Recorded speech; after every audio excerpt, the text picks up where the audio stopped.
fire. Put it on your Facebook page.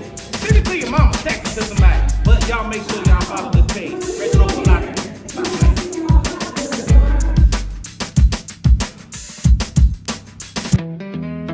Retro, hashtag press play. It's the Retro Philosophy Show. Let's go! Kingdom alignment on assignment for the king. Hope you're ready for the show. Oh, thanks for tuning in. Thanks for tuning in. Let's go for a ride. Let's go for a ride. Got my specs on my side. She's my forever bride that keeps hope alive. I'ma rev it up, so hold on tight. We about to level up, catch us on the turnpike. From city to city, state to state, coast to coast, man, make no mistake. We are conquerors, more than conquerors. collecting miles and smiles. Been doing this thing for a while, and all the while winning souls to God. We singing praises to our King. On the hog or on the wing, His praise we always sing, because this is the day that He has made. Yo, what's up, everybody, including Lottie Dottie. You already know what boy Retro with you on today. Beautiful day, I might add. Before I go any further, let me pause for the cause. Let me see. Did we acknowledge God? Good. Without Him, I am nothing.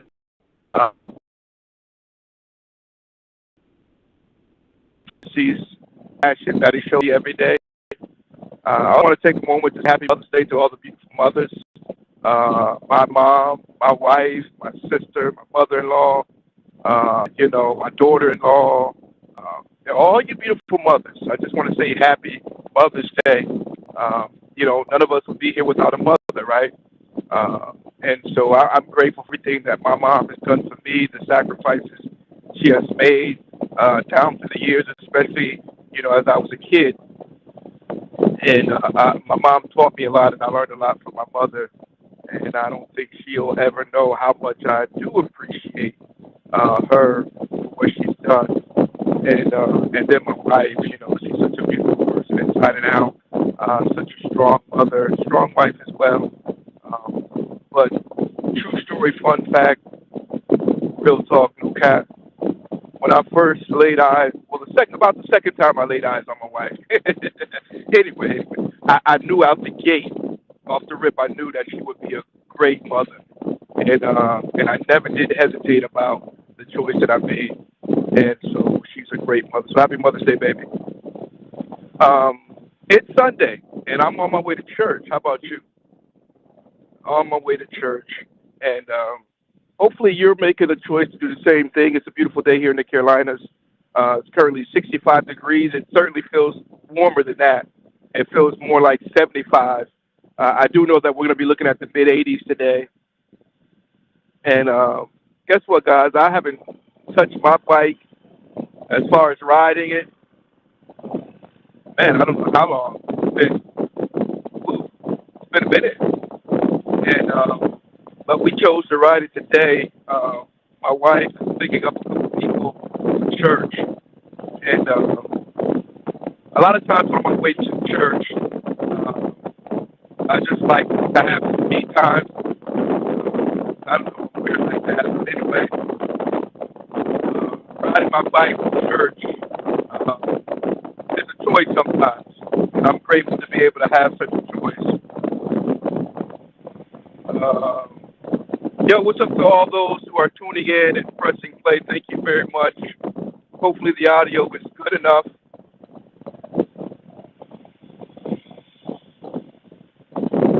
That's why I'm like, what? Meso Young is in the building, ladies and gentlemen. What's going on, Meso?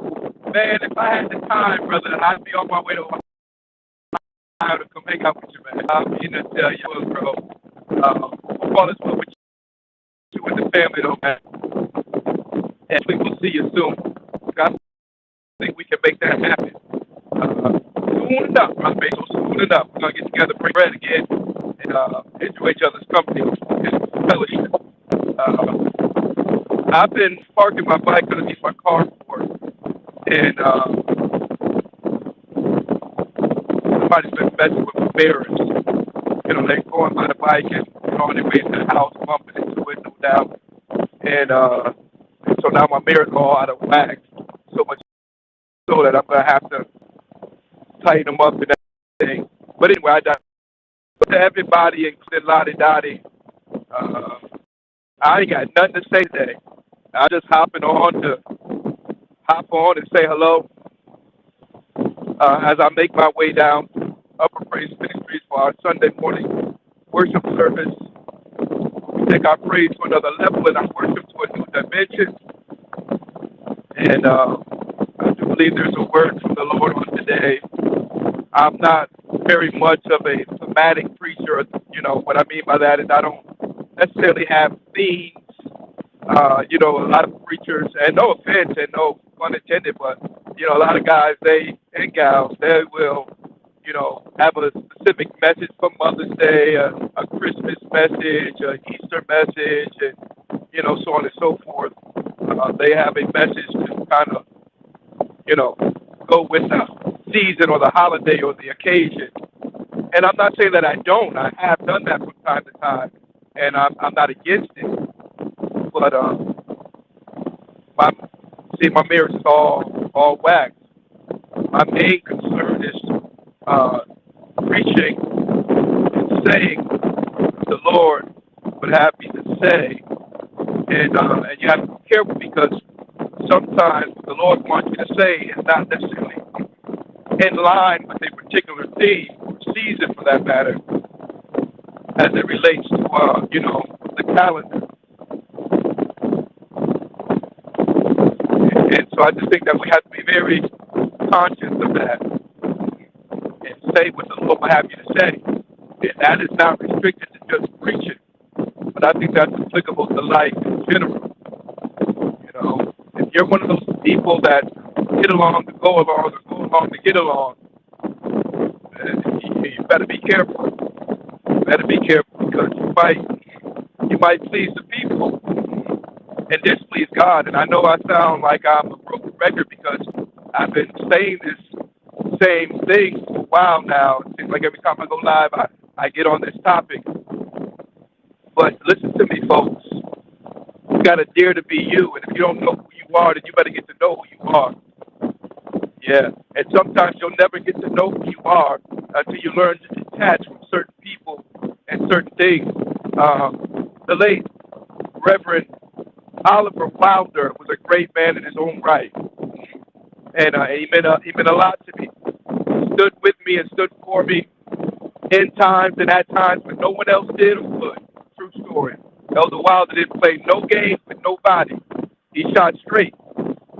He's a giant in his own right. And I remember when we first started the ministry, he had come down and was supporting us. And on one occasion, we had gotten this building, and we didn't have enough chairs. And he got wind. I don't remember how he found out.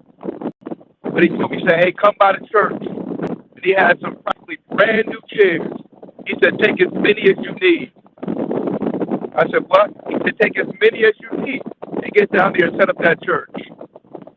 I said, man. And that's what we did. And then when the Lord blessed us, in our home, we brought them back in good condition.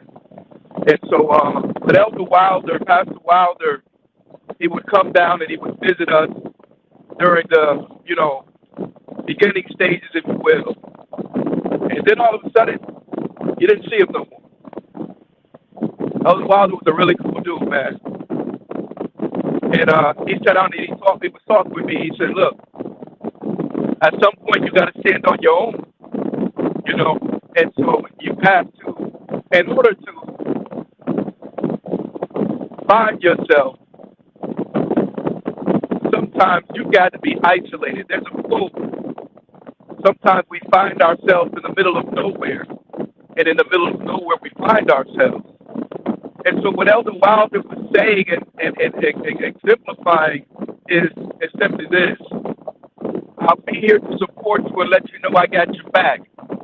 But I also know when to step back so that you can take lead and become who you need to become. And Elder Wilder, in my opinion, was an exceptional leader. Okay? And the reason why I say that is because leaders lead. Good leaders inspire. Great leaders attract other leaders.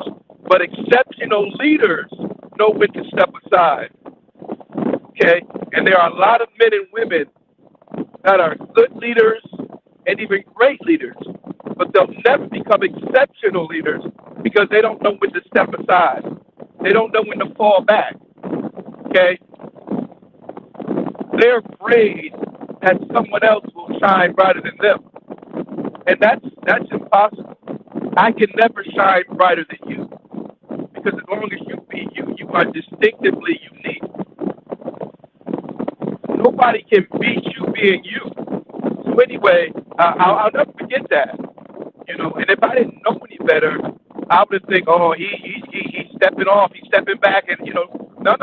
There was a method to the madness, and it was done out of concern, out of understanding, and from a place of experience. It's the worst thing for a grown man or a grown woman to be confused with their identity. Yeah, you're trying to be what you think somebody else thinks you should be. I don't know who I'm talking to, but I hope you're listening. You better learn to become comfortable in your own skin. I don't care if you got acne. It's your skin. Be comfortable in it.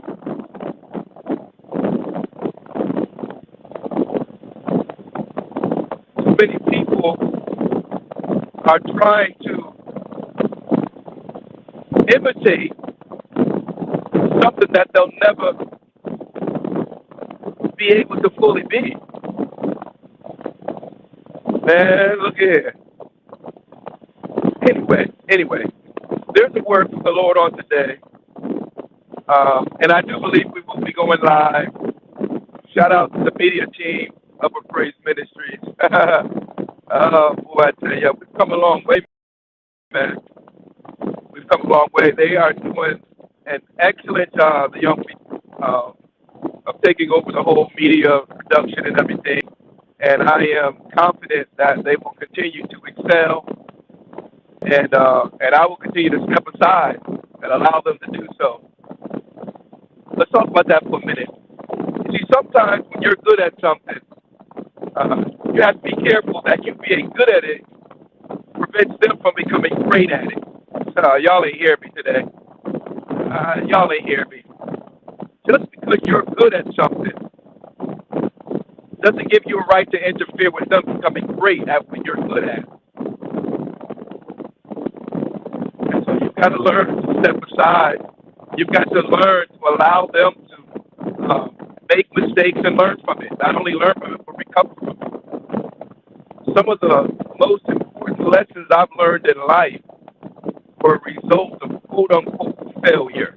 Yeah, was a result of me bombing. Was a result of me just making a mess out of things. And then I learned how to fix it. Yeah. I learned how to improvise. And so sometimes in life, you've got to learn to allow people to make mistakes. And when they do, don't beat them up. We were doing a yard sale yesterday, and we had a great time. The Grants was over there all day, early in the morning. And we just all hung out. Me, my wife, my Grants, my son, my daughter-in-law, my daughter. We just had a great time. And I've got this little Volkswagen bus, little replica, and I saw my grandbaby playing with it. And I don't even know how she got it, but she had it, and she was playing with it. That's fine. And I looked at her over there playing with it, and some said she's gonna break that mirror. And then right away, some said that's your grandbaby. So what? I mean, I kid you not, no cap, right? And it's just an object, right? And Tutu, she comes over there. She says, "Papa, can you fix this? It came off, And my son, I saw him. Oh boy! And it's like he was about to get a little upset that she broke it. And I said, "It's all right. It's all right." No, first I said, "I knew you was gonna do that." I said, I knew you was going to do that. I said, but it's okay. It's okay. And so sometimes we just got to learn to calm down. Yeah, it's broke, but so what? It can be repaired. It can be fixed. And if not, hey, it ain't that serious. But some of us we won't allow people to become great because we hover over them and we want to keep them from breaking things. Sometimes they got to break things so that they can realize, hey, you know what? I should be more careful, or hey, you know what? I should take a little bit more care with this, or whatever the case may be. Um, but when you just lose your cool and just have a meltdown, I mean, real talk, man. Especially when you're dealing with kids, man, you can traumatize them, and they could develop these mental or psychological pockets of fear or whatever, and it could lead to trauma. I mean, seriously, it can. Every time you turn around, you having a meltdown, and they take it personal, or they feel as though they're the problem, and yes, they need to be taught to be careful, or this, that, or the other. But again, that's where you come in place, and you have to see this as a teachable moment and not a moment to destroy their confidence or to tear down their, you know, whatever it is. Uh, so I don't know who needs to hear that, but somebody did. All right. So be careful how you deal with stressful situations and circumstances. All right. These kids are precious, man. They really are. And a lot of the is it misfunction? Um, what's I guess I could say malfunction. No, that's not the word I'm looking for. Dysfunction. There we go. A lot of the dysfunction that these kids have, the parents are the cause. Yeah, I said it, and I'm just gonna stand on it. You the fault. You the fault. You the reason. You the blame. And you said, well, that's how I grew up. Well, who said that mama was right when she raised you the way she raised you? Mama did the best she could with what she had. But that doesn't mean everything she did was right and correct. There's a lot of things that my parents did that I learned from and I did differently, you know? And so anyway, let's apply that to life in general, okay? Because it's not just about parenting, but adulting, period. You know, you can't deal with every situation the same way. You've got to learn to exercise grace. You got to learn to exercise long suffering because not everybody gets it on the first try, right? Um, I was talking to someone the other day about teachers and stuff like that in teaching, and teachers versus students. And if you have a class, let's just say 10 students, right? Those students, not all 10 of them are going to learn the same way. They come from different backgrounds. They come from different, beliefs and all that stuff. So they're going to learn differently. And you as a teacher, if you got, let's say, 8 of your students passing and 2 are failing, if I was that teacher, I would say, what could I have done to help ensure those other 2 would pass too? Okay. And I know you said, well, some folks are just dumb. Nah. That ain't the case. That ain't the case.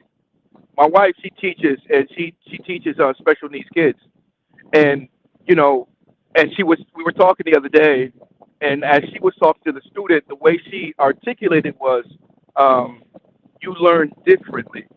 The kids are not dumb at all by any means. They're not stupid.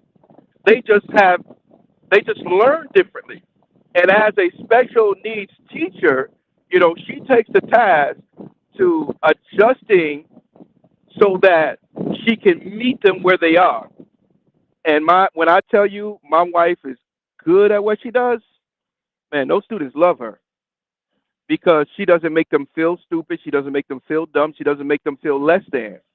She meets them where they are. And as the professional, as the teacher, she shifts to help them grow. Okay, but some people, we become so frustrated because Johnny's not getting it, and Johnny's just this, and he's hard. No, he's not hard headed. Maybe your way of teaching is just off. I've got a teacher right now, an instructor, and let's see, one, two, I think it's like four of them, and one of them, really nice guy. And I really like the guy, I really do. But his style of teaching, oh my goodness. Number one, he over teaches, he over instructs, and it's so, oh my goodness. So a lot of times it's the teacher and not so much the student, because when you're with the other teacher, you catch on. You're hitting every task. Then when you get to that teacher, it's like, okay, here we go. And so back to what I was saying, be patient, have grace. What time do I got? I'm going to stop and get me something to eat. I am. Let me bust a quick U-turn. There was a sign that said make U-turn here. That was not an illegal U-turn, okay? There was a sign that said, Sheldon, if you need to make a U-turn, you can make it right here, right now. And so I obeyed the sign, okay? So, ladies and gentlemen, saints and ain'ts, everybody included, Lottie Dottie, I've got a few minutes, not a whole lot, but I'm going to grab me a bite to eat, and then I'm going to get back, and then I'm going to, get over to the church. Hey, thank you for pressing play. We'll pick up this conversation at a later date. If this was a blessing to you, let me know in the comment section. And if you want to continue this conversation, let me know in the comment section. And I'm in the process of moving. I was talking about that last night, and so I got my studio set up at the new location, and I like it. I really do. I like it. It's a really I like the feeling, and it's gonna be. Man, I'm entering into one of the best seasons of my life. I promise you, I am. Some of the things that the Lord is doing, man, it's so awesome, bro. It's so awesome. Um, but again, we'll talk a little bit more about that later. So you guys make sure you stay tuned to my content, and when I go live, hit that play button. All right, hit the share button and chop it up in the comment section. Meso, God bless you, sir. You, my brother, are always a blessing. Give the wife my love. Tell her I said hello, and we'll talk to you guys later. Man, I'm going here and get me a sandwich and fill my belly.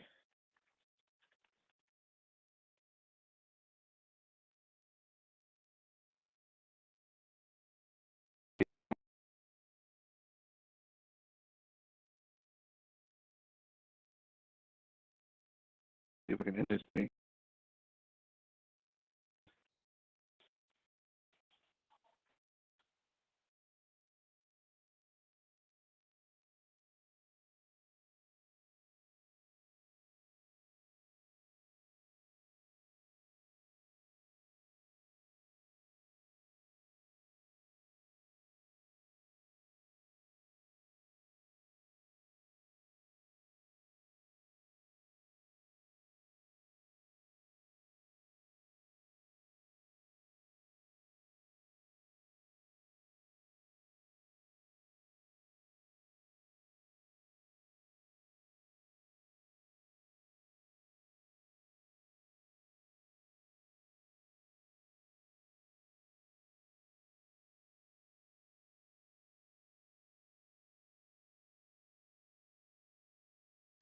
Just a sausage and cheese. Uh, yeah, please. Medium is fine. I'll do one of those new drinks you got.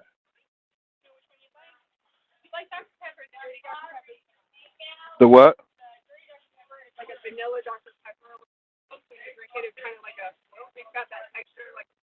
Okay.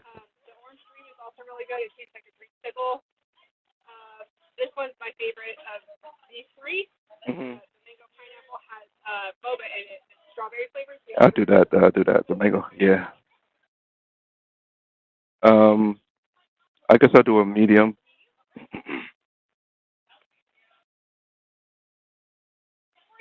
Um, yeah. What is that? $4 just for that? Can I do that like for my drink?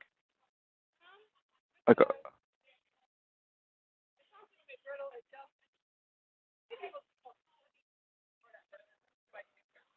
Let's see what we can do.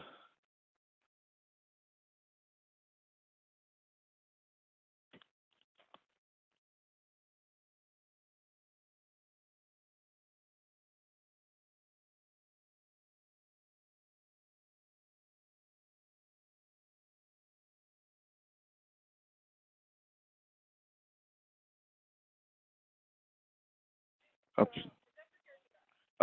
To go, please.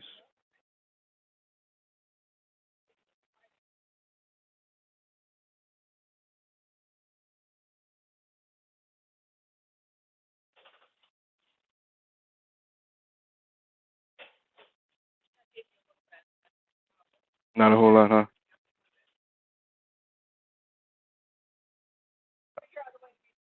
Thank you, thank you, thank you.